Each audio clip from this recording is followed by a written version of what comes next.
Hi, everyone, and welcome to tonight's town hall. First of all, I want to say thank you for hanging in with us for the little bit of a delayed start. But I want to start by introducing myself. My name is Justine, and I'm a first year medical student at Wake Forest School of Medicine. And again, welcome to tonight's virtual town hall. So, this year's medical school application cycle is just around the corner, which is an exciting time for applicants, but it can also be very anxiety provoking and challenging. Too often, applicants receive misinformation from misleading sources. The application process is already long and challenging enough as it is, and getting accurate information shouldn't be a struggle.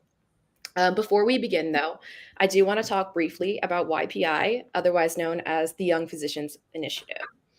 Our organization is composed of motivated medical students who are interested in making career in medicine more accessible and equitable. Here at the Pre-Med portal, which is just one part of YPI, we achieve this mission by hosting town halls every few months with the help of gracious admissions deans from across the country. As the people who make admissions decisions, they'll be helping us filter out the fiction and instead provide facts and reliable information. In just a second, we'll be introducing our panel of medical admissions faculty who will be answering both yours and our questions in a live Q&A. If at any point you have questions for our panelists, please post them in the comment section. Just a few pointers about questions. First off, the shorter the better. The program won't let us display super long questions, so please keep them concise and no longer than a couple of sentences. And if you have more than one question, you're totally allowed to make multiple comments. And third, we usually receive more questions than we can answer. Therefore, we try and select questions that the most viewers can benefit from. If you have questions highly specific to your own situation, we ask that you please consider how you can rephrase them so they may be applicable to other viewers as well. Finally, we really appreciate your feedback. So please take some time to fill out our very brief survey. In the bottom right-hand corner, you will see a QR code populated throughout the broadcast. Be sure to scan it and provide us with your feedback whenever you feel it's appropriate. Now to our panel. First off, I would like to introduce Dr. Kristen Goodell, the Associate Dean of Admissions at Boston University School of Medicine. There we go. At first, I couldn't see myself, and I was concerned about whether I was here. You are here now. Okay. Okay, so is this where I tell you a little bit about who I am? Yes, that would be great. Okay, so I'm Kristen Goodell. I'm the Associate Dean of Admissions at BU. I have been there since 2017. I am also a family physician, and I see patients at Boston Medical Center, which is our primary teaching hospital, where we take care of a primarily underserved and extraordinarily diverse patient population. I'll talk a little bit more about that probably as the evening goes on, but just to give you a clue, 79% of our patients are either publicly insured or uninsured. 77% of our patients are not white, and 32% of our patients speak another language other than English as their primary language. So we use lots of interpreters. And then other things about my job, in addition to seeing patients, I also am faculty in the medical school, and I teach medical students all through the 4 years. Primarily, I teach clinical skills, which is interviewing, physical diagnosis, and clinical reasoning, in addition to my work in admissions. Great, thank you. And next, I would like to introduce Dr. Jeffrey SooHoo, the Assistant Dean of Admissions at the University of Colorado School of Medicine. Hey, y'all. Jeff SooHoo here from Colorado. I'm an ophthalmologist by training, so see patients a couple days a week. I'm a glaucoma and cataract specialist and see patients in clinic as well as perform surgery. And then in my free time, do things like this and answer a lot of emails. The truth. Thank you. All right, now we are going to transition into the questions in the answer session.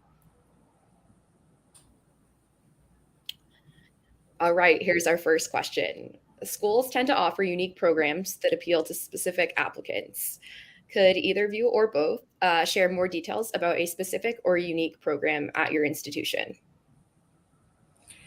So this isn't a specific program, but it's a really good chance for me to to mention what makes BU stand out from the other medical schools in the country, which I believe, by the way, like really most medical schools are more alike than they are different. But a thing that does differentiate us is that we are a social justice medical school. So you heard me say before about some things about our patient population. That's true. But you also see the social justice mission coming out in terms of the things that our students do for fun. Like, for example, the most common thing our students do in addition to studying for their classes is they participate in some kind of service activity. And we have about 17 or 18 different student-led service organizations at the school. You see it in the expertise of our faculty in areas of research. Like, for example, we have an enormous, we're the primary investigative site for this large NIH-funded trial where we're testing out the Thrive screening tool. And what the Thrive screener is a tool to screen all patients for social determinants of health, like access to food, their housing situation, do they have money to pay their utilities, they have transportation needs. So we ask all of our patients that, and that's a big, one of our examples of research. And then you also see it really woven throughout the curriculum. So we have a course called Leads, which extends for the pre-clerkship phase of the curriculum, which for us is about 16 months long, 18 months long, something like that. And that covers a lot of material related to social determinants of health, advocacy, all kinds of things specific to taking care of that patient population that we care for. So that's really the thing that makes us stand out, is that we're a social justice medical school. And it's one of the things that we get comments on when people are able to come visit us, is that it's clear that that's like everybody cares about social justice. I believe that they do, but this is like the reason we exist. And when you look at us in the context of the other medical schools and the other hospitals in Boston, that's our niche. So it's a good thing to know about. Great. Thank you for that. Dr. SooHoo, do you have anything to add on your side? Sure. I'd say one thing that's unique about Colorado, many of you that maybe have visited Colorado might come to one of the metropolitan areas like Denver, Colorado Springs, or Fort Collins, but most of our landmass is actually rural. And we have a specific program within the medical school called the Rural Program that's designed to train students with an interest in rural health. And they do their clinical time at rural training sites throughout the state, and allows them to really get a firsthand view of what it's like to be a rural physician, and ideally send some folks out into our communities to take care of patients where they are, where they don't always have access to high quality care. So definitely something unique to Colorado. Great, thank you. We have the city view and the rural view. Yeah. Perfect. Alrighty, we can transition to the next question now. Alrighty, so with the new application cycle coming up, what is the primary application and when is it due? Either one of you can take a stab at it. Okay, so the primary application is the application that's you fill out, that is kind of administered by AMCAS. AMCAS is the American Medical College Admission Service. This is the people who bring you wonderful things in your lives, like the MCAT and lots of surveys, fees, things like that. So the primary application contains, it's like the Common App for medical school, basically. It contains your basic demographic information, all your transcripts. You send your letters into this as part of the same package, letters of recommendation, and then you have a personal statement that's part of it too.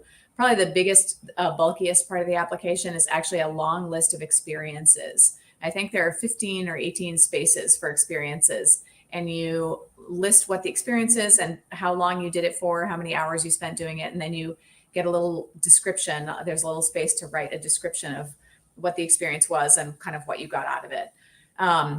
So that application opens in May, which means you can start working on it in May. You can click submit right at the end of May, I think. Sometime the date varies. I think it might be May 30th this year. That application gets sent to medical schools the last Friday in June every year. And then depending on the medical school, some medical schools will either screen your application based on the primary application, and they'll choose whether to send you a secondary application where they ask for more information, or some medical schools like ours send a secondary application to everyone, because we have we have extra stuff that we want to know. So, and we don't like to review the application until we have our questions answered as well. So, so we send everybody that secondary application. The final due date is, I think, November 1st. That has to be done by, but don't do it then. This is something that's very different from undergrad. In undergrad, it's really actually okay to wait until the end. They don't start looking at them until after all the applications are in. Medical school is very different than that. We start plowing through those applications right away. Most of us have a limited number of interview spots. And even when we try to not favor the people that send it in first, we just have many, many more people that we would like to interview than we can. So it is up to your benefit to not wait until right before it's due. The great bulk of the applications come to us in the summertime. That being said, do not make yourself crazy. It does not matter if I get your application on June 29th or July 29th, or like even like the first couple of months, they come in like a landslide and it's a huge pile and it doesn't really matter. But so you don't have to be crazy about it, but you should not wait until the very end. Yeah, I agree. The only thing I'll say is the due date is school specific, so just pay attention to that. Although I agree with that advice, you definitely shouldn't wait till the end anyway, so it doesn't really matter. You need to get it in early. The other thing to consider is, sometimes I'll have someone submit an application, but they're waiting for an MCAT score, so it's not a complete application yet, so we can't review it. So even if you click submit, if you don't have all the pieces of the puzzle yet, so sort of plan ahead for that, because it might take, it takes a month or so to get your MCAT score back. So you could submit your application in August, but if your MCAT score doesn't come back till September, then it's functionally like you submitted in September, and that's really toward the later end of things. So just when you're planning your cycle, earlier is definitely better. Great. Thank you, guys. That was very thorough. Alrighty, let's switch to the next question. Okay, what is the MSAR and how is it beneficial to applicants? So the MSAR is another acronym brought to you by the AAMC, Medical School Admissions Resources. I'm making that up. I actually don't know what it means. But it is a tool where a number of a lot of information about the schools is housed. So some of it's self-populated by the schools, where they can describe the different types of programs that they offer, maybe school-specific missions, what joint degree programs they offer, et cetera, et cetera. Some of it's populated just by data from the AAMC. So what is the range of MCAT scores that we had for admitted students? What was the average and median? Same thing for GPA. So I think it is really helpful to try and think about within the context of any particular school, are you likely to be a competitive applicant? Another really important piece of data is is the percentage of in-state versus out-of-state students that a school might have in their enrollment. So, you might have the right metrics, but you're just not from the right state. And so your likelihood of getting into that school is really low. And so as you're putting together a portfolio of schools to apply to, looking at the data can be really helpful. The other thing to realize about the numbers that you see on all those for all those schools is that they're averages. And the last time I checked math, averages were a combination of both low and high things averaged together. So if you don't hit that average, if you're below it, that's okay, right? We have students in our school that are below our average MCAT, and we have students that are above it. And so we look at applications holistically, but it is a good idea to get a sense of, are you sort of even in the target for a particular school? Great, thank you. Nothing to add there. All right. Let's go to the next question, please. How can applicants write a so-called good personal statement? Okay. So I think we can just take turns unless there's some other reason that we need to not do that. But okay. For your personal statement, the main one that goes in the primary application, what you're basically trying to do is the personal statement should basically say, like, this is why I want to be a doctor, and this is why I think I'll be good at it. Like, that's basically what it is. And it should kind of make sense with the rest of your application, so it's not going to make sense if you say the driving motivation for me to be a physician is because I just love learning more about science and delving into what, why things happen, and then you've done no research. That would be weird, right? So we look to see that there's consistency between the personal statement and what else we see in your application. The most important thing, though, about the personal statement, like this is the bottom line for me anyway, is, and maybe Jeff has some other thoughts about this. I think the most important thing is to be clear and sincere, like clear and sincere. It does not have to be original. Like, please don't try to be original. I personally read well over 1,000 personal statements every year. So the likelihood of your surprising me with a personal statement is really low. And like, I think more often than not, it surprises me in a bad way. And the things that are compelling in a personal statement that really stand out often have to do with like a person's life circumstances, and they're not things that you can control. It's just a really unusual story or a really unusual event or whatever. So don't try to stand out with your fabulous writing. Even if you are an amazing writer, if you really get creative with it, like the chances are high that you're going to run into at least a few admissions people who are kind of grumpy and they're like, ugh, just answer the question, So clear and sincere, and explain why you want to be a doctor and make it be consistent with the rest of your application. Also, don't write about video games because we are old. Admissions committee members, we're old. And even if it turns out that a video game is the perfect metaphor for your existence, like we're old and we think they're kind of nonsense. So don't do that. Know your audience. You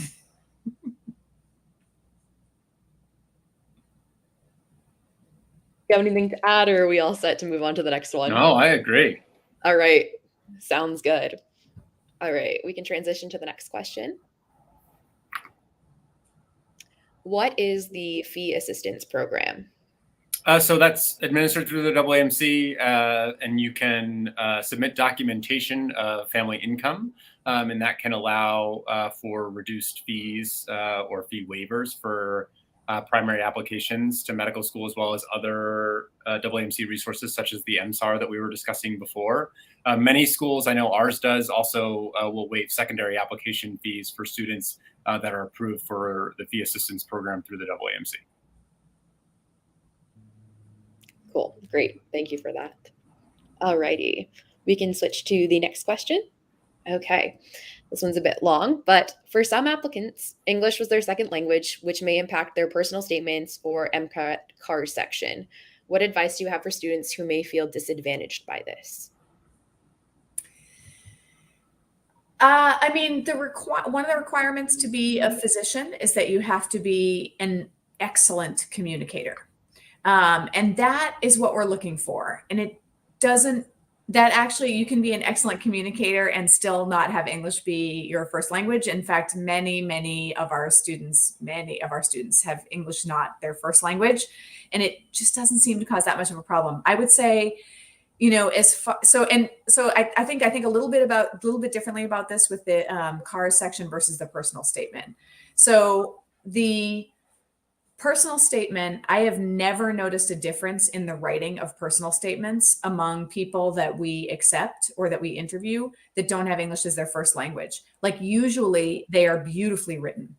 And there's nothing unusual about them. Like they're beautifully written. And it's only when I'm talking to someone that I'm like, oh, that's interesting. Like I didn't realize this person actually had an accent. Like you would never have known it from their writing. So I think actually like the writing in your application needs to be at that level. It needs to be such that like we can't really detect that English is not your first language.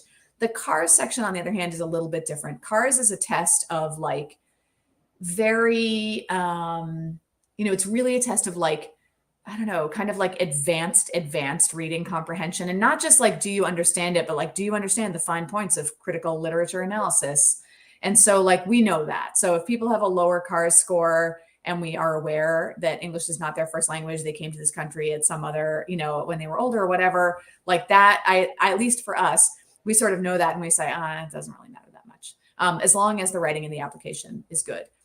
For the writing in the application, if you think you need help, then get help. Proofreading and things like that.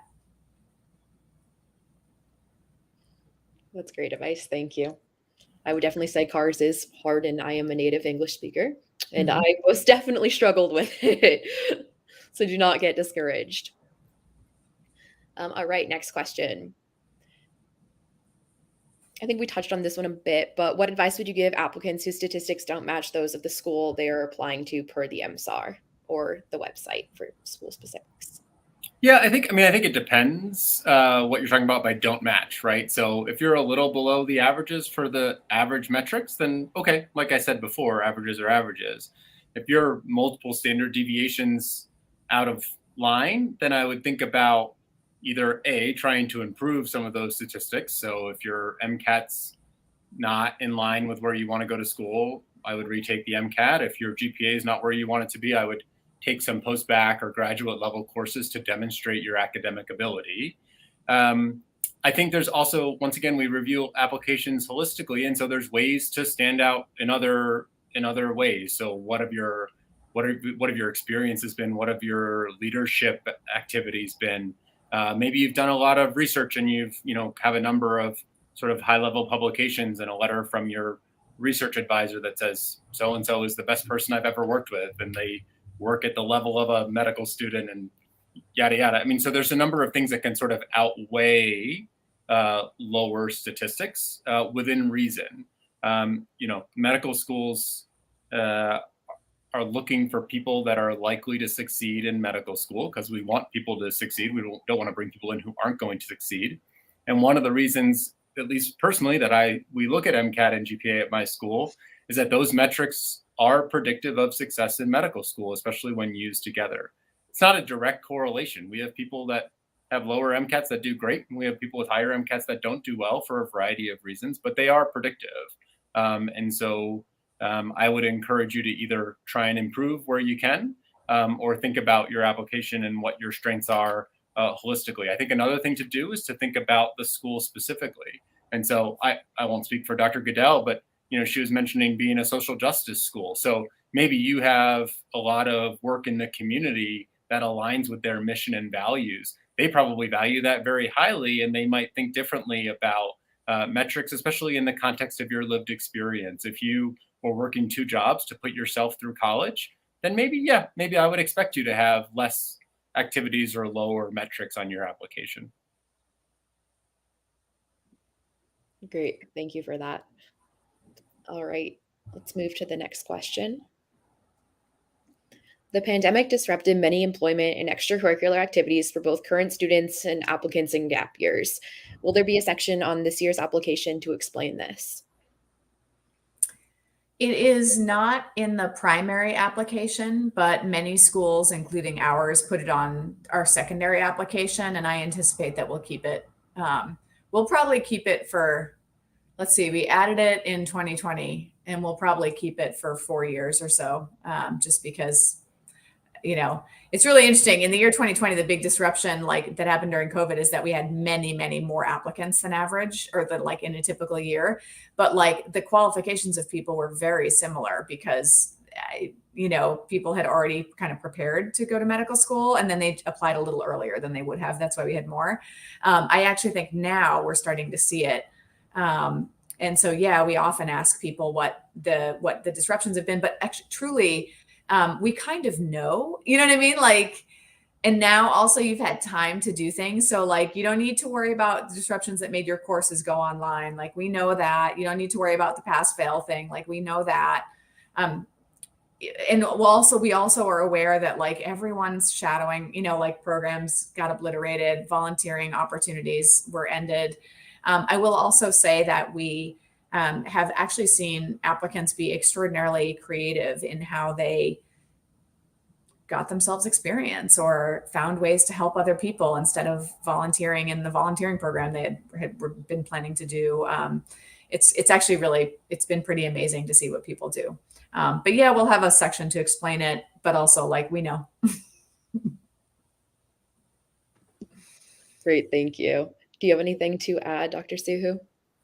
No, we don't have a specific spot on our application, but feel free to put it in your activities or personal statement or secondary response, wherever you want. So, but as Dr. Goodell said, we know what's up. Sounds good. Thank you. All right, we can transition to the next question, please. How should applicants go about choosing their most meaningful activities on the primary application? I think there's 2 things I would say. One is what was most meaningful to you, because that's what I want to hear. I want to know what you got out of an experience. And I often say to people that you can have two experiences that look the same on paper, but what the thing that I'm looking for in addition to the experience was, what did you learn from the experience and how did you grow? And I want to see that level of reflection regardless of what the experience is. The other thing I'll say is I'll echo what Dr. Goodell said before, and I'll say know your audience. So, even if video games are your passion in life, as Dr. Goodell said, might not be the best thing for most admissions committees. So, think critically about those things that you choose, but also think about what highlights what Dr. Goodell was saying before. Who are you? Where have you come from, and why do you want to go to medical school, and why would you be a good doctor, and how have your experiences led you to that decision? I'll just throw in really quickly. I would, a couple of times I've seen people put very brief shadowing experiences as one of their most meaningful experiences. And that always makes me wonder about that a little bit. It's compared to like something that you did for several semesters in college. I think it's weird to put something like, oh, I did this, week of shadowing. It has to be like a pretty amazing experience for that to have been a most meaningful one. That's great advice. Thank you guys both. All righty, we can transition now to the next question, please. All right, we have a viewer who added in, does Colorado favor out-of-state applicants?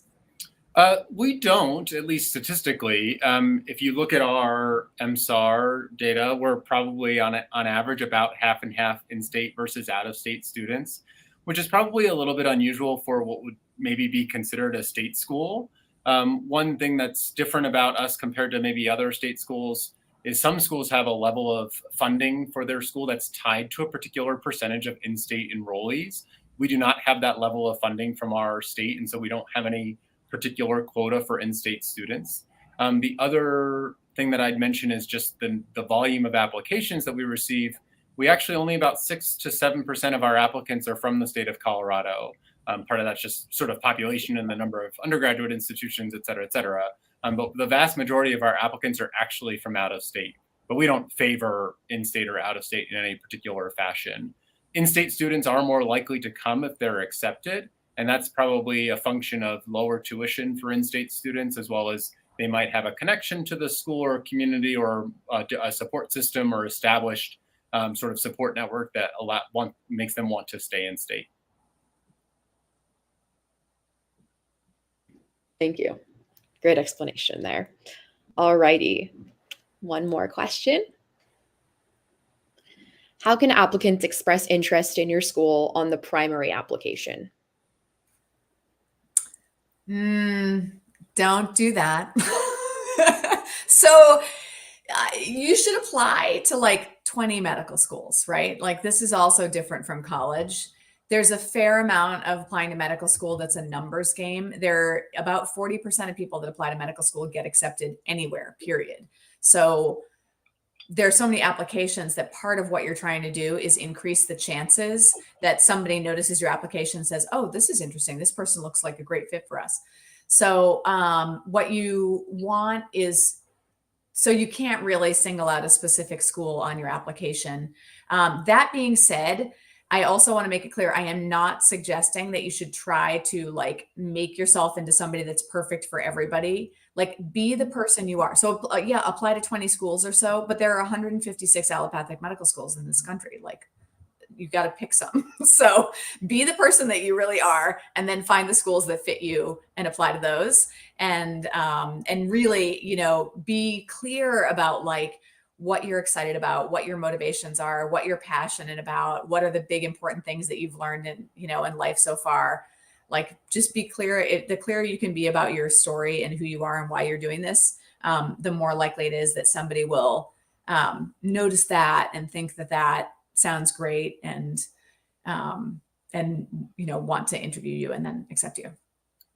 And really the secondary application is the place to sort of try and highlight aspects of your application that you think might be more aligned with a school's values and mission. So the secondary application is a better spot for that. Yep. Makes perfect sense. Thank you. All right. We are going to start to wrap up But before we do that, I want to ask each of the panelists to share one final takeaway with the audience. I will give you guys a couple of seconds to think of that. I can go first. And I think for me, I think knowing that there are resources out there, like the MSAR, like the fee assistance program, so you can do your research. Don't let this whole process weigh on you, and go into it not really having a plan. Look for what school matches with who you are as a person, and then go from there. Would one of you like to share your takeaway next? Go ahead if you have one. Sure. I'll say a couple things. One is, when we are reading your application, you are just words on paper to us. We don't know you as a person. So if we don't interview you or you get rejected, as Dr. Goodell said, some of it's a numbers game. So even though it's your life on paper, but we don't know you as a person until we get to interview you. And we just, as Dr. Goodell said, we cannot interview all the people that have great applications that we'd like to meet. So you really have to really think critically. And if you don't have good mentorship or advice, ask around, or this YPI is a great resource. Where should you apply? Which 20-ish medical schools? Where are you likely to be competitive, or are you even likely to be competitive this cycle? But don't get discouraged. Many people have to apply more than one time to get into medical school. There is no perfect formula. If there was a formula for getting into medical school, it would be on Google or StudentDoctorNet or whatever, and we wouldn't all have to be here right now. And y'all could just photocopy the same application and everybody would get into medical school. There's just not a formula to it. As Dr. Goodell said, be yourself, tell us who you are and what your motivations are for medical school, but also show me that you have done some exploration, some reflection, and that you have the ability to do the work. Thank you. That was very good advice. That was such a good summary. How could you possibly follow that? We had a lot of highlights. I think the only other takeaway I would say is, and this is meant to be reassuring, is that like believe that we know the things that you are likely stressed about, whatever, like having missed opportunities and things like that. And there are a lot of things that we know from reading all these applications that you don't have to worry that we won't understand. We really, really are looking at people's context to try and figure out what's been going on and what they've been up to, and trying to kind of understand the person you are. We put a lot of time and energy into that. So just know that those things will come through. And I guess there is no, just like there's no formula. You don't have to be a perfect person to go to medical school. You don't. You can have gotten a bad grade in a class. You know what I mean? That is okay. You can have had a research experience that didn't go well, and then you ended up leaving that lab. You know what I mean? There are all these things that can happen that are not going to sink your chances. So don't be too stressed out about one misstep. What we really want to know is how did you come back from it? Because I promise you, in medicine, there's going to be some obstacle that you'll run up against. Thank you. I love how you added that we are not all perfect. A very good message to put out there. We are not all perfect. So your application does not have to be perfect. Yeah. Not only, we all are not perfect. You know what I mean? It's you can say it both ways. Mm-hmm. But yeah. And the process isn't perfect either, but we are trying to make it kind of as human as we can, I think. Definitely. Well, I do want to say thank you to both of you for sharing all the advice that you have tonight. We really appreciate both your participation and also everyone in the audience. I also do want to give a special thanks to our YPI Pre-Med Portal team for putting this all together tonight, and Dr. Aval Kelly for providing us with this streaming platform. And to all of our viewers, please share this with your peers and your institutions. The more people who have access to this information, the better. And please be sure to follow us on Facebook, Instagram, Twitter, YouTube. And we also have a website, which is ypiprogram.com. for more information. And you can also watch past live streams that we have hosted as well. And if you haven't already done so, please, please, please fill out our survey with the QR code in the corner. Thank you, everyone, and have a great night.